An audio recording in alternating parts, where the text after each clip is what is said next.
Bonjour, mon nom est Chiab Charchour. Je suis le conseiller en programme d'études du département des sciences économiques de l'Université de Montréal. Permettez-moi avant tout, au nom du département dont le directeur est M. Benoît Perron et le responsable des programmes de premier cycle, M. Michel Poitvin, de vous souhaiter la bienvenue à cette séance d'accueil virtuelle et aussi de vous féliciter encore une fois pour votre admission à l'un ou l'autre de nos programmes de premier cycle. Mon rôle en tant que conseiller en programme d'études est de vous aider à mener à bien votre cursus universitaire de premier cycle, particulièrement en termes de cheminement et de choix de cours.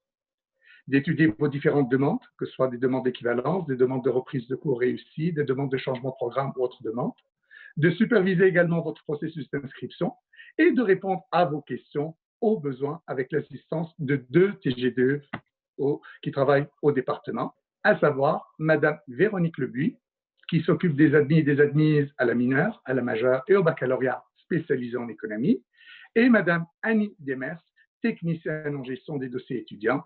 Bien sûr, la TG2E, c'est la signification du mot, qui, elle, s'occupe des admis au baccalauréat bidisciplinaire en mathématiques et économie. Nos programmes de premier cycle. Le département de sciences économiques de l'Université de Montréal supervise 4 programmes de premier cycle. Le baccalauréat spécialisé en sciences économiques, le baccalauréat bidisciplinaire en mathématiques et économie, la majeure et la mineure, bien entendu, toutes deux en sciences économiques. Quand même, il est important de signaler qu'il existe aussi un autre baccalauréat bidisciplinaire en économie et politique, mais qui reste administré par le département de sciences politiques. Maintenant, quelle est la structure de nos programmes? Bien sûr, chaque programme a sa propre structure. Par exemple, le baccalauréat spécialisé en sciences économiques comporte 90 crédits, dont 48 sont obligatoires, 39 à option et 3 au choix. Quant au baccalauréat bidisciplinaire en mathématiques et économie, il comporte également 90 crédits, mais dont 56 sont obligatoires, 31 à option et 3 au choix. Donc là, il faut de toute façon réaliser une chose, que nos cours d'économie sont tous des cours à 3 crédits. En mathématiques, il y a plusieurs cours qui sont avec 3 crédits ou plus, ça veut dire 4 crédits. Là, je vais tout simplement vous donner un exemple de structure de cours qu'on trouve tout simplement dans le programme spécialisé en sciences économiques. Et là, je vais partager avec vous tout simplement l'écran pour vous présenter le site Internet du département des sciences économiques. Donc, si vous allez sur le site du département des sciences économiques, vous allez trouver nos 3 programmes. Et si vous cliquez sur tout simplement le baccalauréat en sciences économiques, là, vous allez retrouver pas mal d'informations importantes et intéressantes. Donc là, je vais aller au profil d'études. Là, ça dépend à quelle session vous commencez. Si vous commencez à l'automne, c'est là qu'il faut cliquer. Si vous commencez à l'hiver, c'est tout simplement choisir le profil d'études de la session d'hiver. Je donnerai plus de détails dans quelques instants. Donc, si je regarde la structure du programme des sciences économiques ou du baccalauréat spécialisé en sciences économiques, regardez ici un peu la structure de ce programme. Vous avez différents blocs. Le bloc 1A, le bloc 1B, d'autres blocs bien entendu.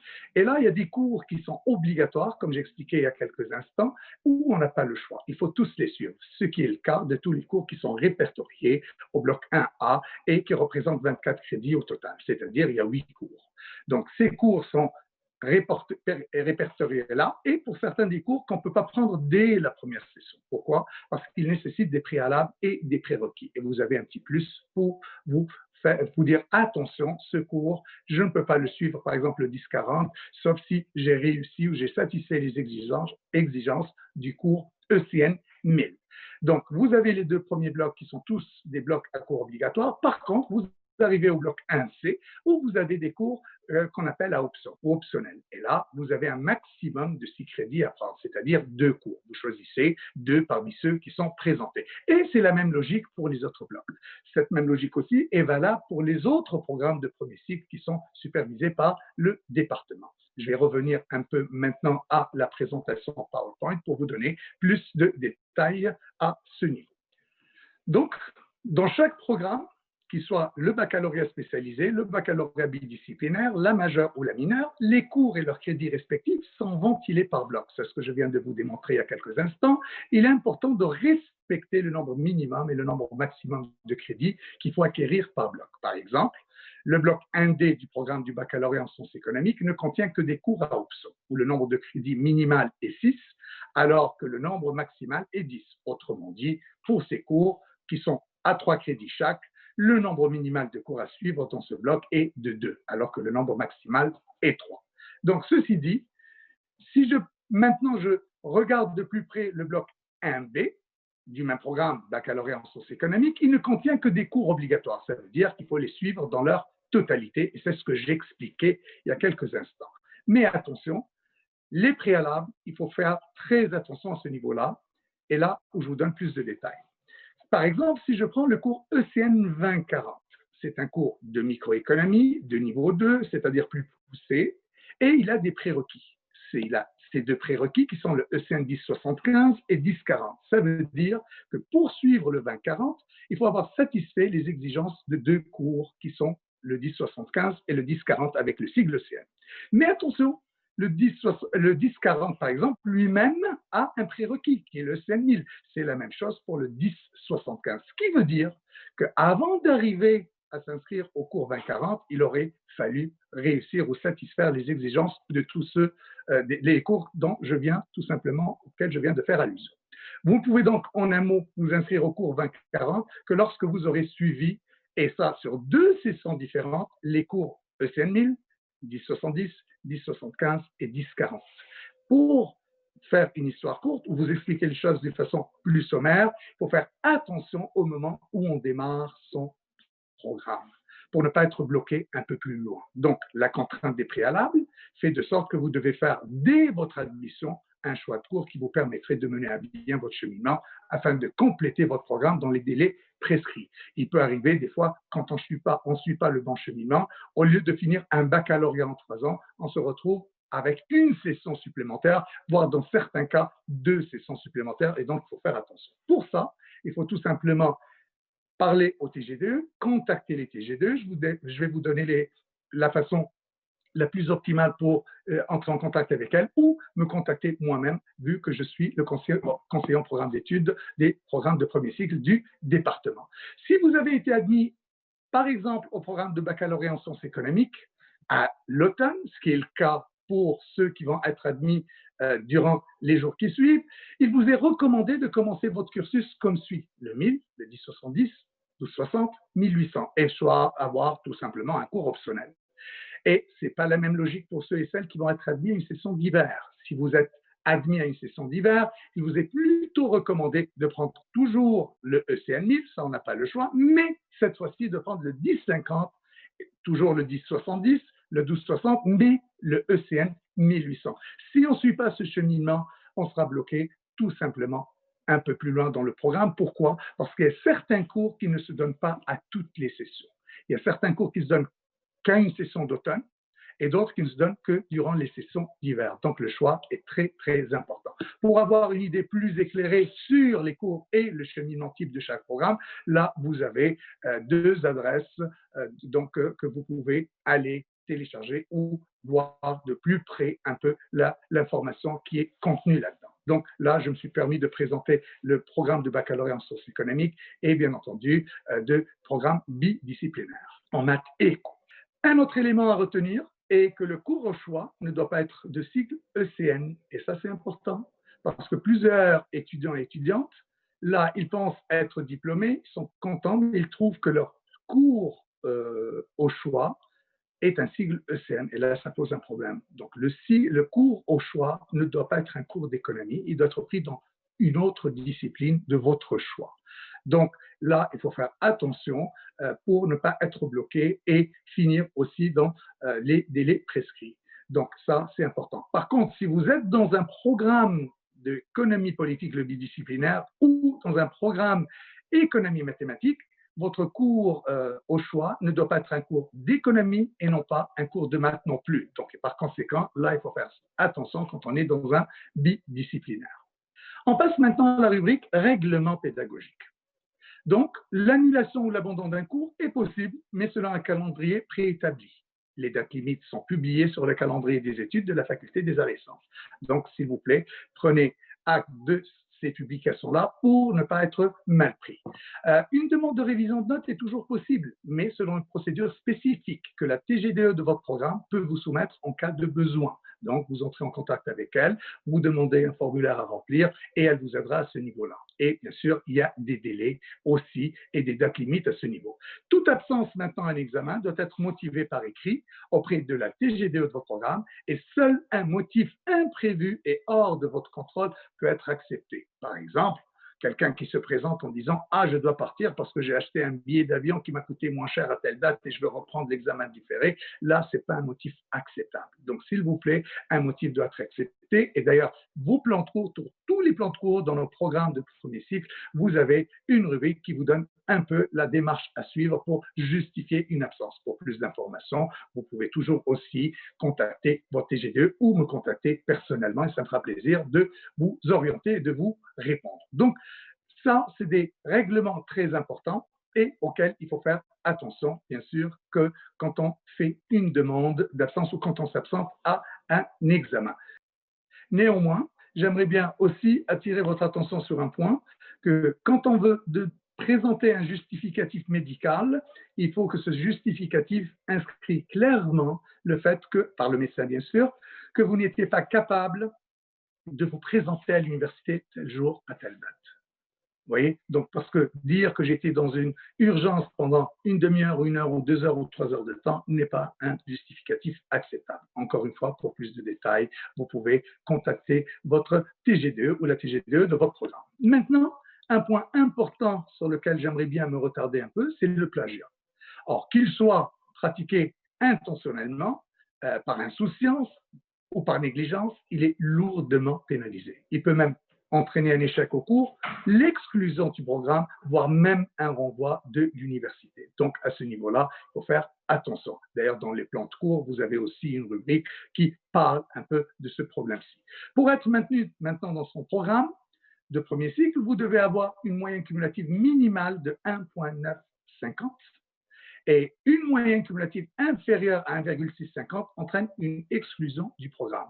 Bien entendu, là, quand un étudiante ou un étudiant arrive à ce seuil-là, on adresse une lettre pour l'informer et on lui donne un délai raisonnable, bien sûr, pour se rattraper. Encore une fois, votre TGDE peut vous aider à ce niveau-là. Maintenant, normalement, nos programmes, surtout les baccalauréats, c'est un programme qui est à temps plein. Il peut arriver des fois que certaines étudiantes ou certains étudiants tout simplement le préparent à temps partiel. Or, il y a une durée maximum qui est allouée pour l'obtention du baccalauréat à temps partiel et qui est de 6 ans. On ne peut pas aller plus que 6 ans pour faire son programme si on a décidé d'aller à temps partiel. Pour la majeure, c'est 4 ans et pour la mineure, c'est 2 ans. Donc ça, c'est des points importants, alors qu'à l'origine, nos programmes sont faits pour être des programmes à temps plein. Et d'ailleurs, nous n'avons pas des cours de soir à ce niveau-là. Maintenant, quels sont les cheminements possibles au sein du département de sciences économiques quand on est inscrit au baccalauréat en sciences économiques? Donc, ça propose 2 cheminements. Un cheminement régulier qui permet sous certaines conditions de participer au programme d'échange et le cheminement honor qui prépare les meilleurs étudiants et étudiantes à des études supérieures plus poussées. Donc, pour participer au programme d'échange, vous devez avoir une moyenne cumulative de 3 ou plus et avoir suivi tous les cours obligatoires de votre programme de baccalauréat en sciences économiques à l'Université de Montréal. Donc, je ne peux pas participer en tant qu'étudiant ou une étudiante à un programme d'échange et suivre les cours obligatoires de mon cursus dans l'université, bien sûr, d'accueil. Donc, il faut le suivre obligatoirement à l'Université de Montréal. De plus, le nom de l'université d'accueil doit figurer dans la liste des partenaires bilatéraux de l'UDM et qui sont répertoriés sur le site Internet de la Direction des Affaires internationales. Donc, vous avez un lien qui vous permettra d'aller directement pour avoir plus d'informations à ce niveau-là. D'ailleurs, vous pouvez écrire DAI donc, dans le site Internet de l'université et ça va apparaître directement. D'autres conditions doivent être aussi remplies si je veux participer au programme d'échange. Elles sont aussi publiées maintenant sur le site Internet de la Maison internationale. Donc, vous pouvez écrire Maison internationale et vous aurez directement l'information ou introduire l'adresse qui figure tout simplement sur la présentation.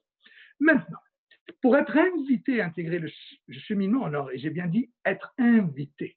Là, autrement dit, le cheminement Honor est réservé aux meilleurs étudiants et aux meilleures étudiantes, et c'est le département qui va tout simplement envoyer une invitation à ces étudiants et ces étudiantes-là, leur demandant d'intégrer le programme. Donc, c'est sur invitation et non pas sur demande.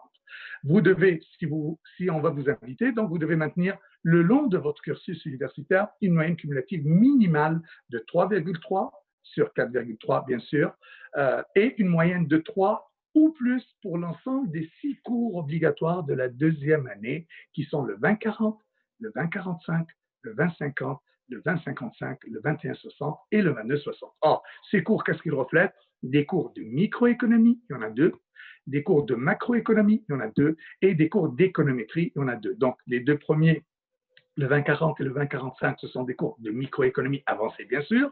Le 20-50 et le 20-55, des cours de macroéconomie. Quant au cours 21-60 et le 22-60, toujours avec le sigle ECN, reflètent des cours d'économétrie. Donc, je récapitule.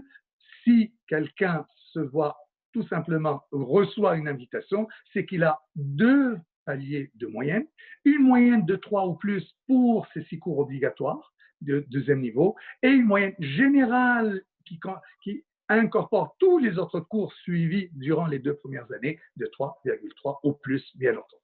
Donc, les étudiants de cette orientation doivent obligatoirement suivre 3 cours qui sont réservés à ceux qui ont été admis dans ce cheminement, qui sont le 40-40, le CN 40-40, le 40-50 et le 41-60, tous avec sigle CN. Et bien entendu, vous avez compris, c'est encore des cours de micro, de macro et d'économétrie encore plus poussés. L'avantage à ce niveau-là, ces étudiants-là, une fois qu'ils sont admis en maîtrise, s'ils désirent d'aller là-dedans, et bien sûr, l'objectif, c'est de vous aider à aller dans le programme de premier cycle, sont dispensés des cours au niveau de la maîtrise, de micro de la maîtrise, macro, économie de la maîtrise et économétrie. Mais ils peuvent prendre d'autres cours à la place.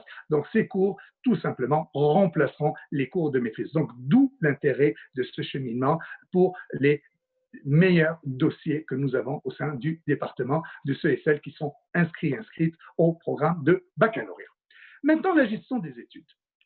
Or, la gestion des études, comme j'ai annoncé très sommairement au début de cette présentation, est assurée donc par nos TGDE. Il y a Madame Annie Demers et Madame Véronique Lebuy, qui sont les TGDE du département. Leur rôle consiste à vous assister administrativement tout au long de vos études, et ce, depuis votre admission à l'un ou l'autre des programmes de premier cycle que nous dispensons, jusqu'à l'obtention de votre diplôme. Le tout en conformité, bien entendu, avec le règlement pédagogique. Donc, votre TGDE, réellement, c'est la personne ressource, c'est la perle rare du département. Elle va être là dès votre arrivée jusqu'à votre diplomation. Donc, il faut connaître sa TGDE, entrer en contact avec elle, lui poser les questions nécessaires, et c'est ce qui est certain que à l'heure actuelle, le meilleur moyen d'entrer en contact avec la DGDE de votre programme, c'est le courriel.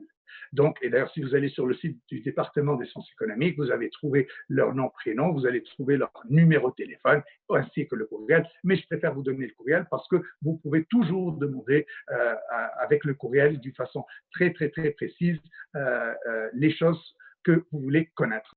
Et là, vous avez les courriels des 2 TGDE du programme. Donc, si vous êtes dans le programme bidisciplinaire en mathématiques et économie, c'est à Madame Annie Demers qu'il faut s'adresser. Et si vous êtes dans le programme de la mineure, de la majeure ou du baccalauréat spécialisé en économie, c'est à Madame Véronique Lebuy qu'il faut tout simplement s'adresser. N'oubliez pas toutefois d'activer votre courriel institutionnel et de mentionner votre matricule dans tout échange de courriel avec le personnel administratif de l'université. Et ça, c'est important. Pourquoi? Parce que quand vous entrez en contact avec un responsable administratif de l'université, votre matricule nous permet d'accéder à votre dossier. Autre chose aussi, quand vous recevez des invitations pour certains cours à distance ou autres, l'invitation est lancée à travers le courriel institutionnel, le courriel que l'Université de Montréal vous a tout simplement octroyé ou qu'elle a mis à votre disposition. Donc, n'oubliez pas, surtout pas, d'activer vos courriels institutionnels, et c'est très important. Et encore une fois, j'insiste, n'oubliez pas de mentionner votre matricule dans tout échange courriel avec l'une ou l'autre des TGDE ou avec moi-même ou avec le reste du personnel administratif de l'université, que ce soit avec la Maison internationale, que ce soit quel que soit le service auquel vous allez vous adresser, votre matricule est pertinent à ce niveau-là. Donc, pour plus d'informations, vous pouvez toujours consulter le site internet du registraire, donc c'est registraire.umontréal.ca. Vous pouvez avoir d'informations sur les dates importantes, obtenir les documents officiels, comme par exemple un relevé de notes. Il faut réaliser que le département ne peut pas vous donner un relevé de notes officiel, avoir de l'information sur vos droits de scolarité, toutes formes de publications et ressources, études et services. Donc, voilà, vous avez pas mal de choses importantes qui sont tout simplement ventilées sur le site internet ou la page, si vous voulez, du registraire. Et encore une fois, je vous dis félicitations pour votre admission à l'un ou l'autre de nos programmes de premier cycle et bon succès dans vos études.